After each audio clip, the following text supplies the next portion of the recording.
Time for us to destroy the turtles once and for all. You guys with me? Yes, Master Shredder. Alright, go get him, Bebop and Rocksteady. Ooh, crap, my bad. You just remind me about these guys I used to know. I miss the 80s. Hello, big kids. It's time for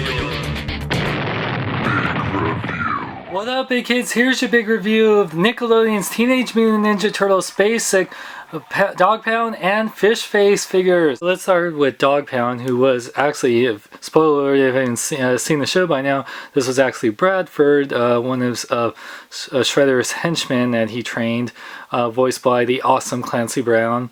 Does an amazing job on this. Now the detail, I really like the teeth, looks really cool. The paint is pretty good. Like I said, it's nice shades of orange and white there, you know, pretty good detail for what they are. What's cool is that just like a show, he has one arm that's a small arm, which doesn't have really any detail on the left hand, which kind of sucks. But and by the way, this piece on the back is like kind of spiky fur, was like a separate piece that you have to put on, as well as his tail, which is a nice furry tail, and the pants are, you know, like I said, it looks like it's shredded. It could have had a little bit more paint apps on there, and his feet are very hollow, as you can see here. But this arm is really big. It has, like, you know, soft pliable plastic, so you won't poke a kid's eyes out. But you know, he has his nails right there, so pretty good detail and stuff. Nice, and he has a strap right there, which could have been painted. I think, like, the strap, I think, goes around there, but I don't know, it's still pretty cool. And Fishface, Shredder's other henchman, was Xander, who got mutated in the fish on the same episode as Bradford with the gauntlet. Love that episode, by the way. Nice eyes. I love the scaly texture. His mouth, like, the teeth look really cool. Like, the detail is actually pretty good on him. I said the paint apps are, you know, on par of what we've seen.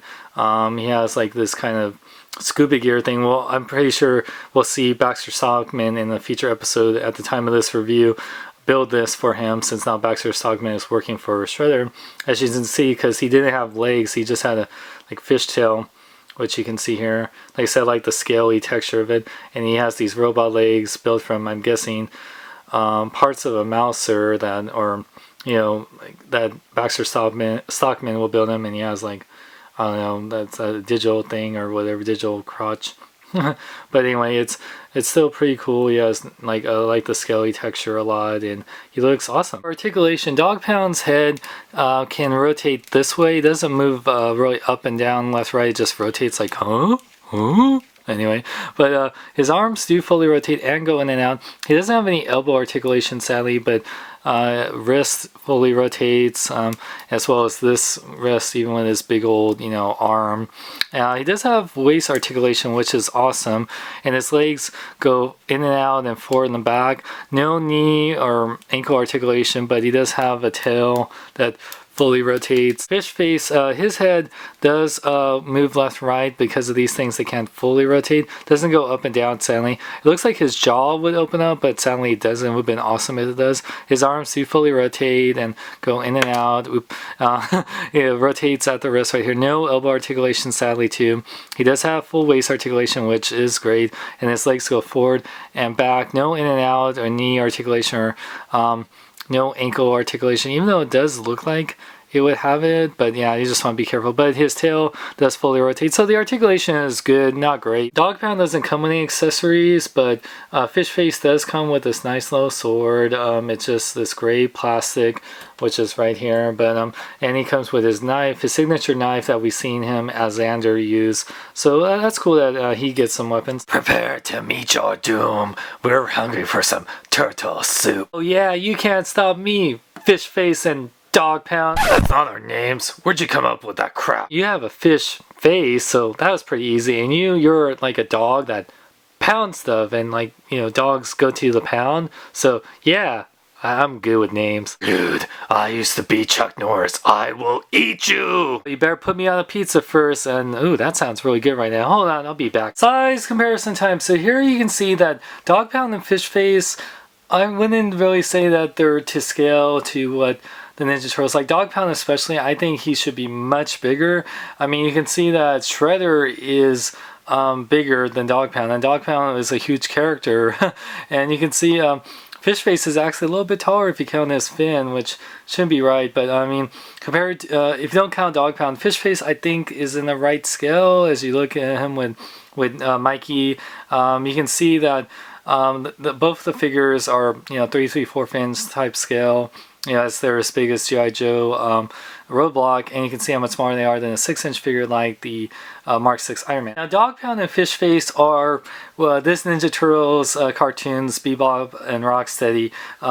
You gotta have Shredder's henchmen. I mean, with these figures, they're on par as the secondary characters to the Turtles in this line. Like I said, they're not the most articulated or detailed of the bunch. And Dogpound, I really think, should be bigger, and he doesn't really come with any accessories at all, which, at least Fishface comes with a couple weapons. So compared to the other ones, like the Turtles, or even Shredder, or Foot Soldier, or Krang, like the value, especially on Dogpound, isn't as great as I would like it. Still, they are pretty posable, not as posable as I like, but they're still fun, and they still go good with your collection. Like I said, if you're buy the basic line, besides for the Turtles, you would definitely want to have these characters to add to your collection. Like I said, you gotta have Shredder's henchmen, but like I say, unless you're if you're not a completist, I would say you can skip them. But like I said, if you love the show like I do, and you love the characters, and you are a completist, definitely get them. Like I said, they're good figures. They're just not that great. Like I said, they could definitely be better, but like I said, I like them. So for more geek news, reviews, and more, check out bkbn.net. I'm Sean Long. Remember, celebrate your gnome in a big way. Where does he get those wonderful toys? He gets them at AlterEgoComics.com. Excuse me, he was saying he gets them at AlterEgoComics.com. For the latest in hot toys, sideshow collectibles, replicas, and more, visit AlterEgoComics.com. They take PayPal, pre-order, and they lowest prices on the net. Lowest price for hot toys? You must be joking. Do I look like I'm joking? Go to bkbn.net. Go to bkbn.net. Go to bkbn.net. I tell you to go down. Did you guys destroy the Turtles? No. Oh! Fail me yet again. I'm getting you neutered. I think tonight I feel like having sushi for dinner.